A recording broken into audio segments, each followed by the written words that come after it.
మొదటి పులమావి లేదా కుంతల శాతకర్ణి గురించి మనం మాట్లాడుకుంటున్నాం ఈరోజు ఈ క్లాస్లో.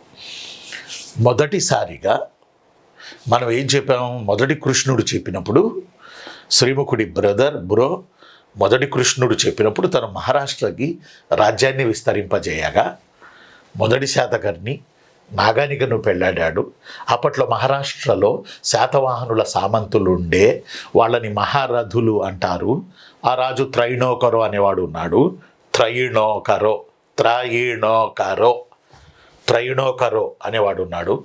అతని కుమార్తె నాగానికను పెళ్ళాడాడు. కాబట్టి శాతవాహనులు మహారాష్ట్ర వరకు వెళ్ళారు అనేది ఒకటి మనకు తెలుస్తూ ఉంది. ఇక కుంతల శాతకర్ణి లేదా మొదటి పులమావి వచ్చేటప్పటికీ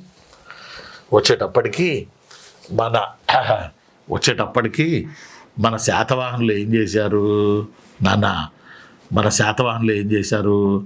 ఇక్కడ ఉన్నటువంటి మనవాళ్ళు మన శాతవాహనులు ఏం చేశారు? మగధపై దండయాత్ర చేశారు. మగధ రాజ్యంపై దండయాత్ర చేశారు. మగధపై దండయాత్ర చేశారు అంటే భారతదేశపు చరిత్ర మగధతో స్టార్ట్ అయింది. మన చరిత్ర శాతవాహనులతో స్టార్ట్ అయినట్టు భారతదేశపు చరిత్ర మగధ రాజ్యంతో స్టార్ట్ అయింది. మగధ రాజ్యాన్ని పాలించిన రాజవంశాల చరిత్రే ప్రాచీన భారతదేశ చరిత్ర. ఇది మగధను పాలించిన అనేక రాజవంశాల చరిత్రే ప్రాచీన భారతదేశ చరిత్ర. అందులో గుప్తులు ఉన్నారు, మౌర్యులు ఉన్నారు, శుంగులు ఉన్నారు, కణువులు ఉన్నారు, అంతకుముందు ఏమన్నా శిశునాగులు ఉన్నారు, నందులు ఉన్నారు.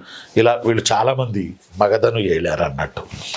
మగధ ఇండియాకి హెడ్ క్వార్టర్ ఆ రోజుల్లో. మగధ రాజధాని బీహార్లో మగధ రాజ్యం ఉండింది. దాని రాజధాని పాట్నా. ఈ పాట్నానే పాట్లీపుత్రం అంటారు. ఇది గంగా సోనా నదుల మధ్య ప్రవహిస్తుంది ఉంది.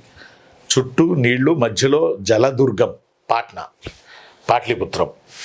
ఈ పాట్లీపుత్రం ఇండియా రాజధాని.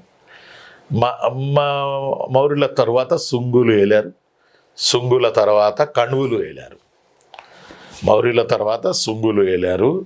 శుంగుల తర్వాత కణువులు ఏలారు. శుంగులు, కణువులు, కణ్వాస్ KANVAS.